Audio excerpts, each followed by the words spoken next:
ఇక డీటెయిల్స్ చూస్తే ఈటెల జమున మాట్లాడుతున్నారు. ఇప్పుడు లైవ్ చూద్దాం. యూట్యూబ్ ఛానళ్ళల్లో కానీ వాట్సాప్లలో కానీ ఏమని వస్తున్నాయంటే మా ప్రతిష్ట దిగజారింది కాబట్టి రాజేందర్ గారు ప్రజలలో మెప్పు పొందడం కోసం ప్రెస్ మీట్ పెడుతున్నారని చెప్తున్నారు కొందరు. కానీ మాలాంటి వాళ్ళ ఉద్యమకారుడు అయినటువంటి ఈటల రాజేందర్ గారి ప్రతిష్ట ఎప్పుడు దిగజారనియరు కూడా. ఎందుకంటే తెలంగాణ ప్రజలు, యావత్ తెలంగాణ ప్రజలందరికీ కూడా తెలుసు ఎవరు ఉద్యమకారుడు అనగానే ఫస్ట్ పేరు చెప్పేది ఈటల రాజేందర్ గారు అనే చెప్తారు.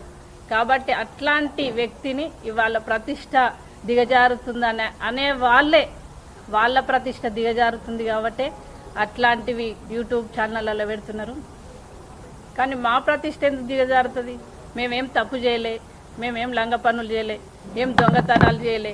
అట్లాంటివి చేసిన వాళ్ళే ప్రతిష్ట దిగజారుతుంది కాబట్టి ఆ ప్రతిష్ట నిలబెట్టుకోవడం ఇట్లాంటి యూట్యూబ్ ఛానళ్ళలో ఇట్లాంటి ఈటల రాజేందర్ గారిని తిడితే మాకు గొప్ప పేరు వస్తుందని, లేకపోతే కేసీఆర్ గారి దగ్గర నెంబర్ కొట్టేయచ్చు అనే ఉద్దేశంతో పెడతారు తప్ప మాలాంటి వాళ్ళని ఎప్పుడు తెలంగాణ ప్రజలు ఎప్పుడు కాపాడుకుంటూనే ఉంటారు. ఇంకా ముందు ముందు కూడా కాపాడుకుంటారు. మా ప్రతిష్టను ఎప్పుడు కాపాడుతూనే ఉంటారని నేను మీ సందర్భంగా చెప్తున్న వాళ్ళకి. ఇంకొకటి, మా కుటుంబం అసలు పోరాటం చేసినటువంటి కుటుంబం. అంటే ఇప్పుడు కాదు, మా నాన్నల కాలం నుంచి పోరాటం చేసినటువంటి కుటుంబం. అప్పుడు కూడా ఏం చెప్పారు, హుజురాబాద్ ఎలక్షన్లప్పుడు ఈ చిల్లరగాళ్ళు కొందరు ఉంటారు, చిల్లరగాళ్ళు ఉంటారు. వాళ్ళు ఏమని చెప్పారు, కాళ్ళు ఇరగొట్టుకుంటారు, కాళ్ళు కట్టుకుంటారు, మేడం కొంగు పట్టుకొని ఓట్లాడుకుంటుంది అని చెప్పారు. అంత చిల్లరగా దిగజారే వాళ్ళు. మేము ఎప్పుడు కూడా మేము ప్రజలలో ఉన్నాం, ప్రజల మెప్పు పొందినాం, ప్రజలతోటి కలిసి ఉన్నాం కాబట్టి వాళ్ళు తెలంగాణ ఆత్మగౌరవం నిలబెట్టాలని చెప్పి ఆ రోజు మా వెనుక ఉండి మాకు అత్యధిక మెజార్టీ ఇచ్చి ఎవరైతే హుజురాబాద్ ప్రజలు ఆత్మగౌరవం నిలబెట్టాలి, తెలంగాణ ఉద్యమకారుణ్ణి నిలబెట్టుకోవాలనే ఉద్దేశంతో ఆ రోజు కేసీఆర్ గారు ఎన్ని డబ్బులు పంపించినా కూడా, ఎంత మద్యం సీసాలు పంపించినా కూడా, ఎంతమంది నాయకులను కొన్నా కూడా తెలంగాణ ప్రజలు ఆ రోజు ఆత్మగౌరవాన్ని నిలబెట్టి మమ్మల్ని తెలంగాణ హుజురాబాద్ ప్రజలు ఆ రోజు మంచి మెజార్టీతోటి గెలిపించారు. కాబట్టి ఇవాళ కేసీఆర్ గారు ఒక పిచ్చి కుక్క లాంటి ఆయనను ఎమ్మెల్సీ చేసి హుజురాబాద్ ప్రజలకు అప్పచెప్పిండు. హుజురాబాద్ మీద నువ్వేమన్నా చేసుకో, పిచ్చి కుక్కలే కరువు అని చెప్పి వదిలిపెట్టేసింది. కాబట్టి ఇవాళ పిచ్చి కుక్క ఎలాంటి ఎన్ని అరాచకాలు చేసినా కూడా ఇవాళ కేసీఆర్ సార్ గారికి కూడా తెలుసు, ఇట్లా చేయమనే వదిలిపెట్టింది. కాబట్టి ఇవాళ అట్లాంటి పిచ్చి కుక్కలు ఇట్లాంటి అరాచకమైనటువంటివి చేస్తున్నారు. అది ఈ సందర్భంగా తెలియజేస్తున్నా. ఇంకొకటి, హుజురాబాద్లో ఈ పిచ్చి కుక్క అసలు ఎన్ని రకాలు చేయాలో, అంటే ఎన్ని రకాల హింసలు పెట్టాలనో ప్రజలను, అక్కడ మహిళలను అంటే ఆయన ఇష్టం వచ్చినట్టు మాట్లాడతాడు, ఇష్టం వచ్చినట్టు కించపరుస్తాడు. మహిళల అంటేనే గౌరవం లేదు ఆయనకి. అంటే వాళ్ళ అమ్మ నాన్న ఆయన ఏమని చెప్పిండు నిన్న, మా అమ్మ నాన్న నాకు మంచి సంస్కారవంతమైనటువంటి జీవితాన్ని నేర్పించిరు అని చెప్పిండు. కానీ వాళ్ళ అమ్మ నాన్నల దగ్గర ఉన్నప్పుడు చాలా సంస్కారవంతంగానే ఉండొచ్చు. కానీ ఇప్పుడు ప్రగతి భవన్కి వచ్చిన తర్వాత కేసీఆర్ గారు నువ్వు ఇట్లాంటి మాటలు మాట్లాడి ఇట్లాంటి పిచ్చి చేతలు చేస్తేనే నీకు ఎమ్మెల్సీ ఇస్తా అన్నట్టుండు. అందుకే ఇట్లాంటి పిచ్చి చేతలు చేసిండు. కాబట్టి మొన్న కేసీఆర్ గారు కూడా పోయి నీకు ఈ హుజురాబాద్ టికెట్ నీదే అని అనౌన్స్ చేసిన తర్వాత ఇంకా ఎక్కువ పిచ్చి చేష్టలు అయిపోయినాయి ఆయన చేయడం. అంటే ఎంత ఎక్కువ పిచ్చి మాటలు మాట్లాడితే వాళ్ళు అంత గొప్ప సర్టిఫికెట్ ఇస్తున్నారు. కాబట్టి ప్రగతి భవన్లో ఈయన అట్లాంటివి మాట్లాడుతూనే ఉంటాడు. ఇంకా ఇవన్నిటికి కూడా కారణం రేపు కేసీఆర్ గారే బాధ్యత వహించవలసి వస్తుంది. ఇంకొకటి, ఆయన ఏమని చెప్తాడు,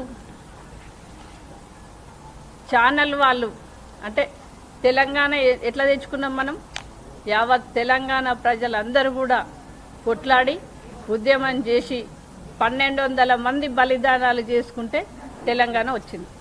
ఆ తెలంగాణ వచ్చిన తెలంగాణలో మనం కేసీఆర్ గారిని ముఖ్యమంత్రి చేసి కూర్చోబెట్టినాం. తర్వాత ఏమైంది, తెలంగాణ రాష్ట్రం ఏర్పడిన తర్వాత 2014లో అమరవీరుల స్తూపం కట్టించిండ్రు. 2014లో హుజరాబాద్లో, అది కూడా అన్ని చందాలేసి కట్టించినటువంటి స్తూపాన్ని ఇవాళ ఈ పిచ్చి కుక్క అప్పుడు ఉద్యమంలో పాల్గొనలేదు. ఉద్యమం చేసినటువంటి వాళ్ళ మీద రాళ్ల దాడి చేసిండు. అవన్నీ కూడా విజువల్స్ ఎప్పుడు చూపిస్తూనే ఉంటారు. అట్లాంటి వ్యక్తి మొన్న హుజరాబాద్లో ఆ స్తూపాన్ని అమరవీరుల స్తూపం తాకే అంత అర్హత లేనటువంటి వాడు జేసీపీ పెట్టి దాని ఆ స్తూపాన్ని గులగొట్టిండు. ఇది ఒక్కడే తెలంగాణ ప్రజలు, యావత్ తెలంగాణ ప్రజలందరూ కూడా గమనించవలసిన అవసరం ఉంది. ఇవాళ ఆ రోజు ఎవరైతే ఉద్యమాలు చేసి ఉద్యమకారులు దెబ్బలు తిని జైల్లోకి పోయి కేసులు పెట్టించుకొని ఆస్తులు అమ్ముకున్న వాళ్ళందరూ కూడా ఇవాళ ఇట్లాంటి పిచ్చి కుక్క మీద, ఎందుకంటే ఇవాళ ఒక్క కులం దూషించింది కాబట్టి ఆ కులం వాళ్ళు ఒకరే చేస్తారు. కానీ రేపటి నుంచి ఆ విగ్రహాన్ని మళ్ళీ కట్టించే వరకు మేము ఊరుకోమనే ఉద్యమం చేయవలసిన అవసరం కూడా ఉంది ఉద్యమకారులకని నేను మీ మీడియా మిత్రుల ద్వారా తెలియజేస్తున్నా. ఎందుకంటే అంతమంది ఉద్యమకారులు చనిపోతే వాళ్ళకి ఎలాంటి గుర్తింపు ఇవ్వలేదు ఇప్పటి వరకు ప్రభుత్వం.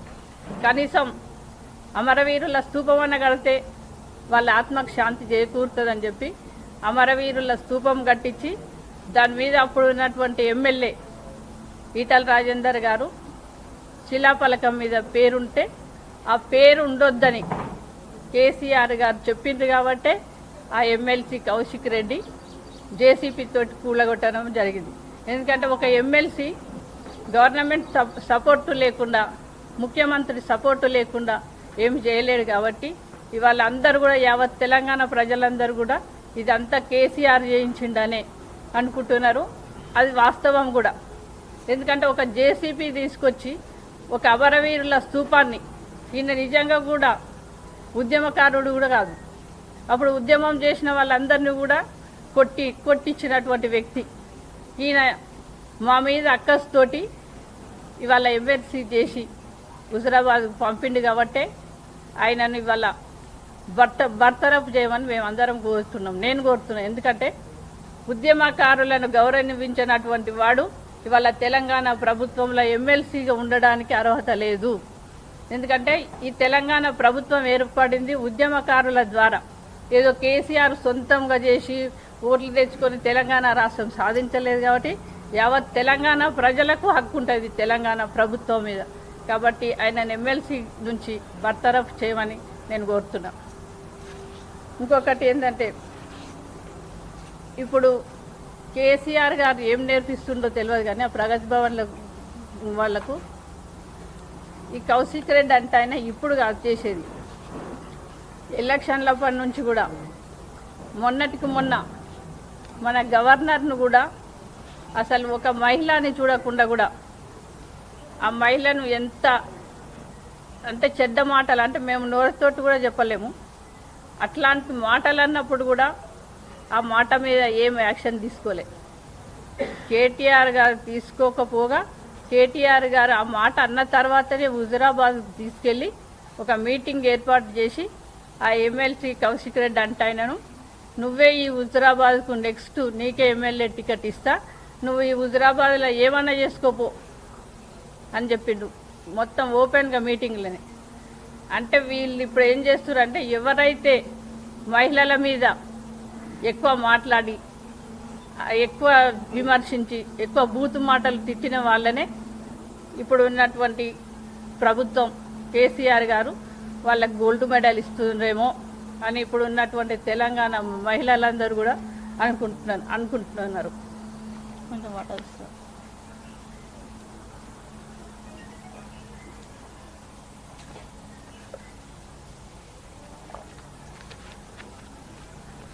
అసలు ఆయనకి ఎమ్మెల్సీ పదవి వచ్చింది కూడా ఈటల రాజేందర్ గారు పుణ్యమాని ఇచ్చినటువంటి పదవి ఆ ఎమ్మెల్సీ పదవి. ఆ పదవిని అడ్డం పెట్టుకొని హుజురాబాద్ ప్రజలు రోజు ఎంత హింస పడుతుండ్రంటే అసలు వాళ్ళకి చెప్పడానికి లేవు. ఒక సర్పంచ్ గౌడు మహేందర్ గౌడ్ అని చెల్పూర్ మహేందర్ గౌడ్ అని సర్పంచ్ని ఉట్టిగా ఏం లేకున్నా కూడా కేసు పెట్టి జైలు వేయించిండు. జైలు వేయించేటప్పుడు పోలీస్ స్టేషన్కి ఫోన్ చేసి ఆ పోలీస్ వాళ్ళకి ఏమని చెప్పిండంటే, నువ్వు ఆ మహేందర్ గౌడ్ని కొట్టేటప్పుడు మీరు మాకు ఆ కొట్టేటివి దాంట్లో చూపెట్టాలి ఫోన్లలో అని అంటే ఈయన ఎంత రాక్షసుడు అనుకోవాలి. ఆ కొట్టే విజువల్స్ పోలీసు వాళ్ళు కొట్టేటివి ఈయనకు చూపిస్తే ఈయన ఆడ కూర్చొని సంతోషపడతాడట. అంటే ఇటు సాడిస్టా, లేకపోతే ఈయన ఎమ్మెల్సీ ఇచ్చినది కేసీఆర్ గారు దేనికి ఇచ్చిండు పదవి? సాడిస్ట్గా పనిచేయిపో, నువ్వు తెలంగాణ మొత్తంలో నువ్వైతే నేను నెంబర్ 1 ఉంటావు. అప్పుడు కూడా తెలంగాణ ఉద్యమం అప్పుడు రాళ్ళదేవసి కొట్టినావు, ఇప్పుడు కూడా హుజరాబాద్లో అట్లనే కొట్టుకో, కొడితేనే నీకు టికెట్ ఇస్తా అని చెప్పినట్టు. అందుకే ఆ గౌడ్ అంటే ఆయనను కొట్టి ఈయనకు బెయిల్ రాకుండా కూడా చేయాలి, నేను చూసుకుంటా తర్వాత అదంతా అని చెప్పి పోలీసు వాళ్ళకి అట్లా చేయకపోతే మిమ్మల్ని ఇక్కడ ఉంచా, మిమ్మల్ని ట్రాన్స్ఫర్ చేస్తాను కూడా బెదిరించినట్టు. అంటే ఈయననే పోలీసు వాళ్ళని నడుపుతాడు, అన్నీ ఈయననే చేస్తాడు అన్నట్టుగా మొత్తం.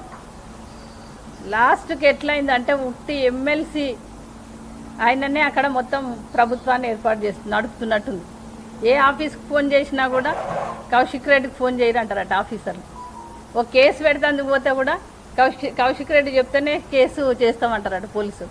అంటే పోలీసు వాళ్ళ చేతిలో కూడా ఏం లేకుండా చేసినటువంటి వ్యక్తి మన కేసీఆర్ గారు. అంటే పోలీసు వాళ్ళ పనులు ప్రభుత్వం అన్ని పనులు కేసీఆర్ గారే చేస్తారన్నట్టు. పోలీసు వాళ్ళు చేసేటివి ఏం లేవు, ఈయన ఫోన్ చేయాలా అటు ఏం చేయాలనో గదే చేస్తారు అన్నట్టు. అందుకే కేసులు చెప్పి పెట్టడానికి పోతే కూడా ఉల్టా పోయిన వాళ్ళ మీద పెట్టి లోపలేస్తారు, కానీ వీళ్ళ మీద మాత్రం ఎలాంటి చర్యలు తీసుకోవట్లేదు ఇప్పుడు ఉన్నటువంటి కేసీఆర్ గారు. అందుకే ఒక్కొక్కరు జాబులు చేసే మహిళలు అయితే ఆఫీసులకు వెళ్ళిన తర్వాత కూడా, పేరేం పేరు ఉందో ఒక మహిళ ఆఫీసర్,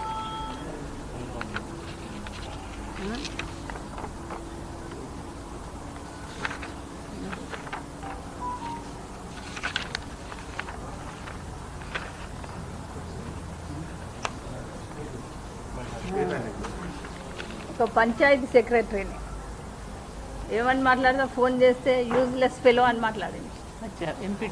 ఎంపీడీఓ అని అంటే అట్లా మాట్లాడవచ్చు ఒక ఎమ్మెల్సీ ఒక ఆఫీసర్. మొన్నటికి మొన్న వీళ్ళే ఇప్పుడు ఉన్నటువంటి ప్రభుత్వం వాళ్ళే రైతు వేదికలు అని పెట్టిరు. రైతు వేదికలు అని పెడితే ఏం చెప్పాలి? రైతులకు ఉన్నటువంటి సమస్యలు చెప్తే వీళ్ళు తీర్చడం కోసం అని రైతు వేదికలు అని పెట్టిరు. అయితే ఈయన వాళ్ళ రైతులు వచ్చి మాకు రుణాలు రాలేదు, లేకపోతే ఒడ్లు కొంటలేరు అని వాళ్ళు బాధలు చెప్తే ఆ రైతుని తిట్టింది. నీకు రైతు బంధు పడతలేదా అని గలీజ్ మాటలు తిట్టింది. అంటే ఇట్లాంటి మాటలు తిట్టడం కోసమేనా ఇప్పుడు మనం ఇంత యావత్ తెలంగాణ ప్రజలందరం కూడా కష్టపడి ఉద్యమాలు చేసి తెలంగాణ తెచ్చినాక కేసీఆర్ చేతిలో పెడితే కేసీఆర్ గారు ఏమన్నాడు? బంగారు తెలంగాణ చేస్తాన్నాడు. కానీ బంగారు తెలంగాణ చేయకపోతేమే కానీ మా హుజురాబాద్ ప్రజలు మహిళలు కానీ ఎవరైనా కూడా ఒక షాపు నడుపుకునే అతను కూడా అంటుండు, మేడం ఇదే గవర్నమెంట్ ఉంటే మాత్రం మేము ఈ షాప్ బంద్ చేసుకోవాలని చెప్తాం. ఎందుకంటే ఆ షాపు వాళ్ళ దగ్గరకు కూడా వెళ్ళి పైసలు అడుగుతాడు. ఈయన ఇసుక వాళ్ళ దగ్గరకు పోయి డబ్బులు అడుగుతాడు. ప్రతి ఒక్కరి దగ్గర డబ్బులు వసూలు చేసుడే. రైస్ మిల్లుల దగ్గరకు పోయి డబ్బులు అడుగుతాడు. ప్రతి ఇసుక వాళ్ళ దగ్గరనైతే నాకు రోజుకు 1,00,000 రూపాయలు ఇవ్వాలంటాడు. అట్లాంటి డబ్బులకు వసూలు చేసుకునే బాపతి తయారు చేసినటువంటి వ్యక్తి ఎవరు? ఇవాళ కేసీఆర్ గారు. ఇట్లా వచ్చిన పైసలతోటి లక్షల కోట్లు సంపాదించి ఆ రోజు ఎవరైతే ఆయన కేసీఆర్ గారికి కుడిభుజంగా ఉన్నటువంటి ఈటల రాజేందర్ గారిని ఇవాళ 20 కోట్లు పెట్టి మీ ఈటల రాజేందర్ గారిని చంపడానికి రెడీగా ఉన్నాం రా అని చెప్పింది ఎవరు? ఎమ్మెల్సీ కౌశిక్ రెడ్డి గారు. అంటే అంత ఉద్యమం చేసి తెలంగాణ తెచ్చి ఇవాళ 20 కోట్లు పెట్టి చంపించుకోవడం కోసమేనా ఇవాళ ఉన్నది ప్రభుత్వం? అంటే 20 కోట్లు పెట్టి చంపిస్తారంటే ఇప్పుడు ఉన్నటువంటి కేసీఆర్ గారు ఎటువైపు పోతున్నట్టు మన ప్రజాస్వామ్యం? అంటే ఎవరు ఆయనకు మాట్లాడితే వాళ్ళని 20 కోట్లు పెట్టి చంపిస్తాడా?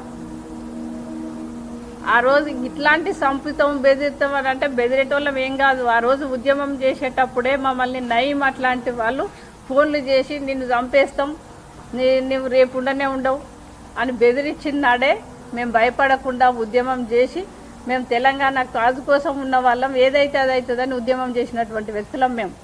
ఇవాళ ఈ ఎమ్మెల్సీ తోటి 20 కోట్లు ఇచ్చి చంపిస్తాం, లేకపోతే ఇట్లా నలిసేస్తాన్ని ఎమ్మెల్యే ఉంటాడు అనుకుంటున్నావా అని మాట్లాడతాడట ఆ ఎమ్మెల్సీ కౌశిక్ రెడ్డి. అంటే 20 కోట్లు ఇచ్చి చంపిస్తా అని అంటుండంటే ఎవరు అంటున్నట్టు, ఎవరు చెప్పిస్తున్నట్టు? కేసీఆర్ గారు చెప్తేనే కదా ఈ ఎమ్మెల్సీ మాట్లాడేది. అంటే ఇక్కడ తెలంగాణలో మొత్తం అప్పుల పాలు చేసి ఆయన లక్షల కోట్లు సంపాదించి ఇవాళ ఒక్కొక్క వ్యక్తిని ఆయనకు ఎవరైతే మాట్లాడతారో, ఆయన చెప్పినట్టు ఎవరైతే వినరో వాళ్ళందరినీ కోట్ల రూపాయలు పెట్టి ఇవాళ మన కేసీఆర్ గారు చంపడానికి రెడీగా ఉన్నారు అన్నట్టు. ఎందుకంటే శిలాపలకం ఉన్నదాన్నే, అమరవీరుల స్తూపాన్నే శిలాపలకం ఉందని జేసీపీ తోటి తీసేపించిందంటే రేపు మనిషిని కూడా 20 కోట్లు పెట్టి చంపడానికి రెడీ ఉన్నట్టే కదా. అంటే ఇప్పుడు ఈ ప్రజాస్వామ్యం కాపాడుతుండా ఈయన, ఈ ముఖ్యమంత్రి ప్రజాస్వామ్యంలో ఉన్నాడా లేకపోతే ఇంకా వేరే?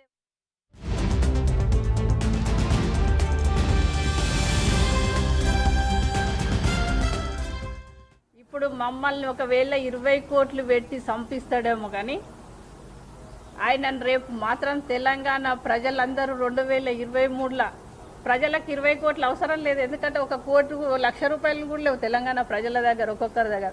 వాళ్ళకే ఇప్పుడు 1,50,000 ఒక్కొక్కరి మీద అప్పు చేసిండు.